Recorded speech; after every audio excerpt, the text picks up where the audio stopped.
And maybe it's because we think that climate change is an issue related to polar bears or glacier. But it's not related to that. Humidity is related to humanity. So when we realize this kind of things, I think we will be more grateful. Sorry, we will be more grateful. I lose my mind. For fighting against this less of this controversy. Just, Sarah, I want to put it back on you some more because your team is actually financed by an idea very similar to the one that Lise is describing, essentially by carbon credits. Maybe you can share a little bit about that, those companies that are named, and help finance your work. Okay. Well, I'm going to tell about the scientific experience because now we have the Department of the Climate and Environment Department. We have a yearly funds of around. Well, last year we had 10 million euros that we have private sector, the most funds. But also we have, and this enterprise are all the enterprise that the private sector, the enterprise are maybe the ones that more pollute. Okay, but that can be seen like why we accept this kind of funds, but we use these funds for fighting against energy poverty, for example, and we are helping around 15,000 families per year in Spain. So also we have a balance between in our local branches. You mean that, no? The way we fund ourselves and our programs. Our local branches have to put an amount of money each year. It depends on the amount of emissions they emitted. So there are a kind of carbon credit contability inside our organization. So the number of emissions you emitted, you have to put 120 euros for tons of CO2 to this for fund these programs. And well, it's the way we fund ourselves. Thank you so much. And because the time, it's also a scarce research, is a limited research, and the time is flowing. Philippe, you want to put a question? It must be very, very short. And Marta, also, you put both the question and we pause. Okay, straight to the point. Thank you. When we speak about sustainability, I think we need also to bring in the issue of involving local people and local resources, not only financial resources, but also the people into the solutions. Yeah? How far we have gone, because I don't know it, that's why I'm asking, in our policies, in our researches, in our actions, in bringing those local resources of people in this matter of intervention in this humanitarian action that we have. In Spain, in Portugal, well, I believe in your experience in Kenya or in Africa, no, as quite a crucial matter, this one. I've been there also, so I know that. We have been with this thing of the US, when they cut the funds, we know how this impacts the humanitarian actions of these institutions, and we need to rely less on those external helps. That's why I'm really happy this question. Thank you, Marta.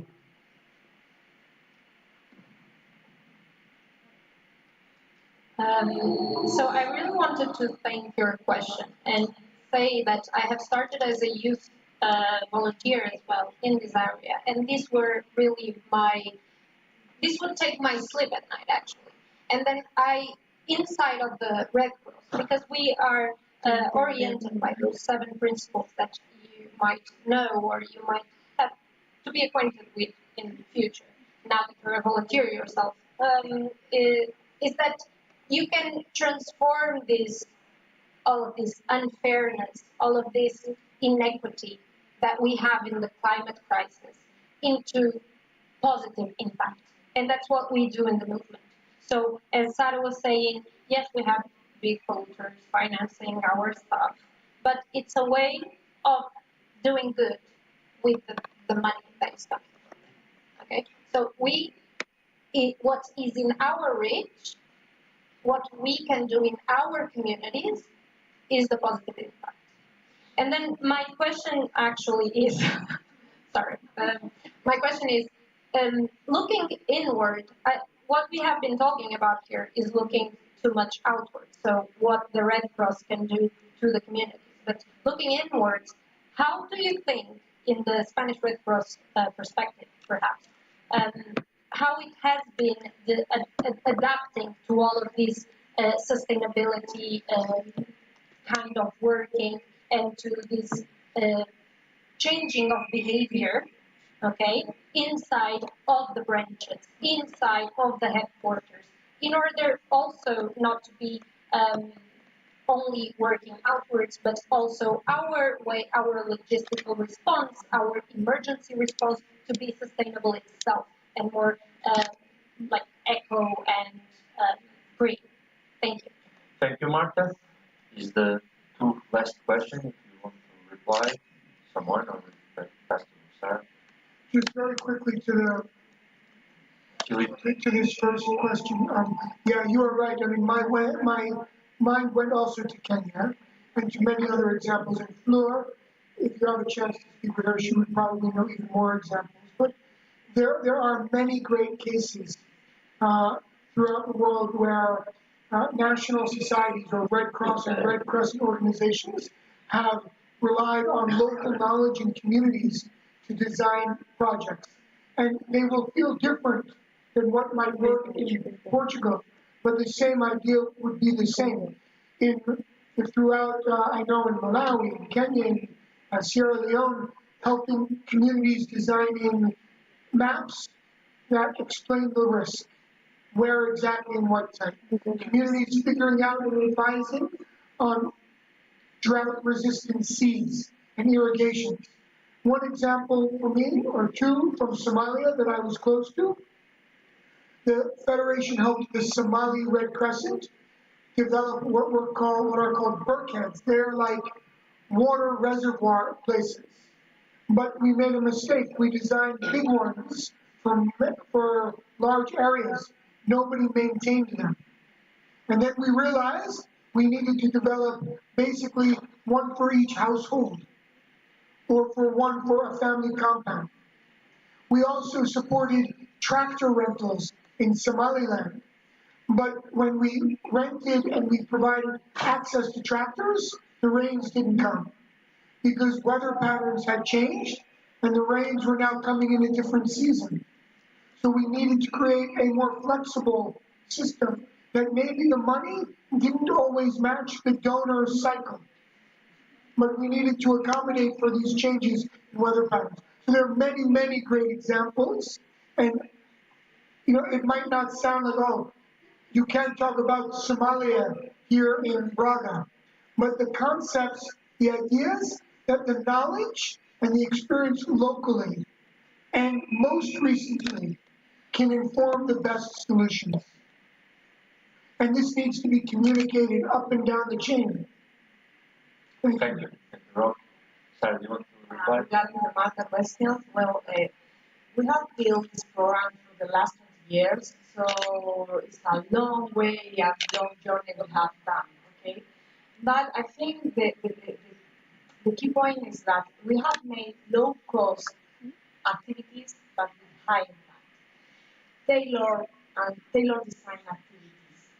For change behaviors and change minds in local branches, we need to schedule some local activities that engage volunteers, that engage communities.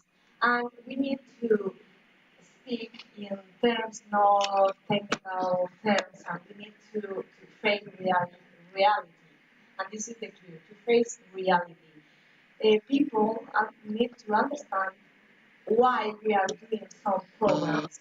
And maybe if we look at another department, another area, for example, inclusion, we can say that maybe in this program we can add some environmental values, and that became an environmental program. And this is the way we can start introducing this environmental or climate change issues into our reality, in our daily life, in our activities. Looking for these low-cost activities but with high impact, like for example, urban greening. We make these kind of activities in hospitals, in jails, or even in schools. And it's not only to grow our crops, vegetables, it's talking about climate, it's talking about conservation. And these kind of activities can build this opportunity for this young people. Thank you so much. Gonçalo, do you want to reply? Gonçalo, if you don't want to reply, No, just to conclude, okay. maybe it starts in events like this, bringing the facts to the public. Perfect. Gonçalo, still with the mic, because to close this panel, I want to choose a word to describe this event today. Networking. Perfect, thank you. Sarah, the same challenge for you. But the task is now. Okay, Robert, for you? Fun. Fun. Very well. I thank you. Big clap for I don't know if Robert is talking about my socks, but my socks are from the Red Cross. They are from the local branch of Trofa, and perhaps can be a way to funding the climate activities. We don't know. Why not? My word is proud, because I'm proud of this panel. I'm proud of the Red Cross work in the worldwide, but also I'm proud about my team in the local branch of Braga. They make this event a success, and a big clap for them. And for sure, if Henri Dunant, where he will be proud of also with because of this work, and remind the suffering today is this climate crisis. The suffering today is not the battlefield, even if we're still working in the battlefield, helping the people. In the battlefield, the climate crisis is worse for the people in need. And this is for sure. Thank you. And have a rest of a nice day. Thank you, and we have a gift for you. Thank you, David, Sara, Gonçalo, e Robert. Thank you so much.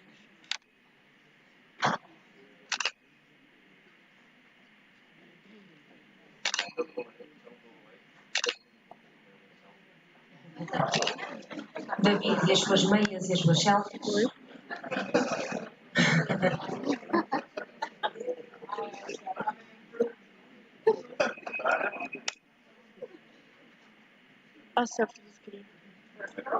Muito obrigada. Uma salva de palmas para os nossos convidados.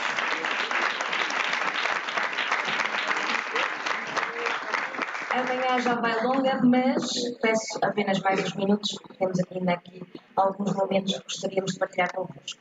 Peço para subirem ao palco, por favor, o nosso Presidente Nacional da Cruz Vermelha Portuguesa, a nossa Vice-Presidente da Cruz Vermelha Portuguesa, o Presidente da Cruz Vermelha da Delegação de Braga e o Diretor-Geral, por favor, para o momento que se segue. Muito obrigada. Minhas senhoras e meus senhores, convidamos-vos agora a acompanhar o momento solene de entrega de condecorações da Cruz Vermelha Portuguesa. Estas distinções visam reconhecer o compromisso, a dedicação e o mérito de quem tem contribuído de forma exemplar para a missão humanitária da instituição. Nos termos do artigo 6º do Decreto-Lei nº 169 de 1999, de 19 de maio, a Cruz Vermelha de Mérito é atribuída a personalidades que, de forma distinta, colaboraram com a Cruz Vermelha, tornando mais eficaz a sua ação e promovendo os seus princípios humanitários.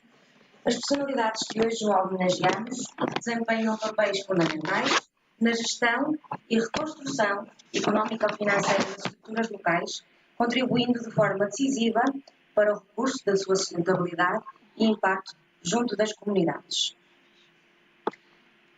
Engenheiro Vítor Manuel Ferreira Fernandes, Delegado Especial da Cruz Vermelha Portuguesa para a Delegação Local de Alentejo. Coordenador Regional de Emergência Lisboa e Alentejo. Acumulou com as funções de Diretor do Centro Humanitário Litoral Oeste e Norte desde 15 de maio de 2024. Recebe a Cruz Vermelha de Mérito.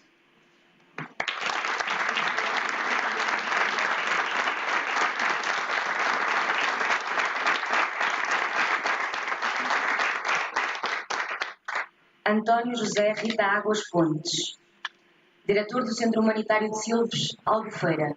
Acumulou com as funções de Delegado Especial da Cruz Vermelha Portuguesa para a Delegação Local de Faro Loulé, desde 2 de julho de 2024. Muito obrigada pelo seu serviço. Recebe a Cruz Vermelha de Mérito.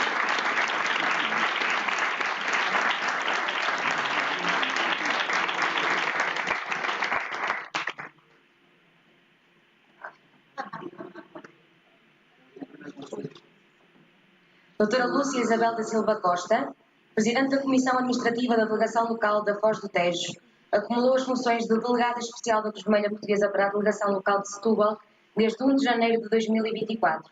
Recebe também a Cruz Vermelha de Mérito, uma salva de palmas.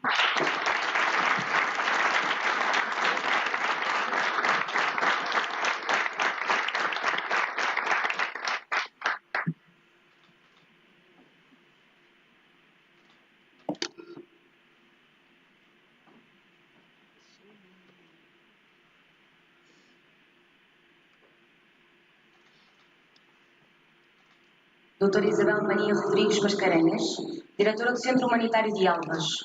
Acumulou as funções de Diretora de Clínica de Vila Viçosa desde 18 de outubro de 2023. Recebe, por isso, a Cruz Vermelha de Mérito.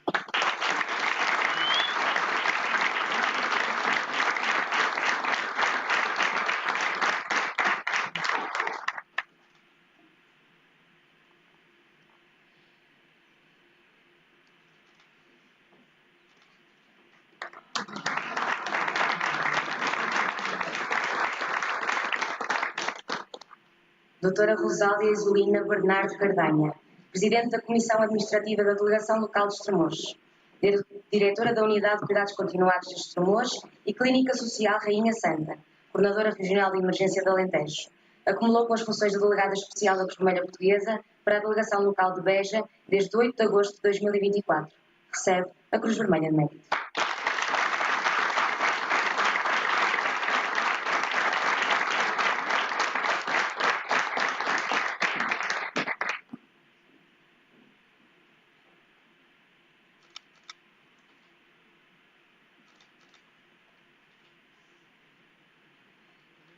Uma salva de palmas.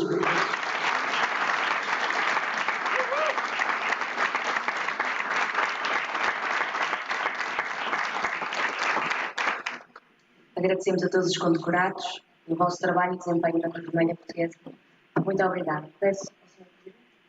Chegamos então ao fim desta manhã de reflexão e de partilha. Para encerrar, convido o Sr. Presidente Nacional da Cruz Vermelha Portuguesa, Dr. António Saraiva, a quem agradecemos profundamente pela sua presença neste dia tão simbólico para a nossa organização. Obrigada.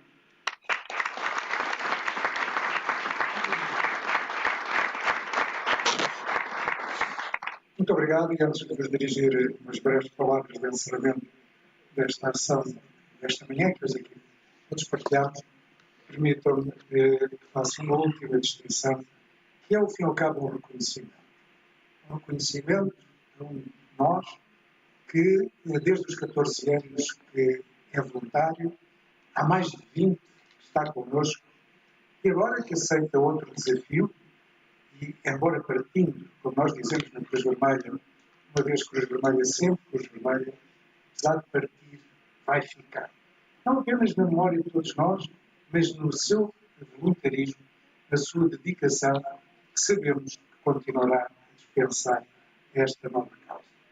e refiro-me ao David, a quem permite-me também entregar-lhe uma pequena lembrança para que, sabendo que não se esquecerá de nós, com esta lembrança se lembre de nós.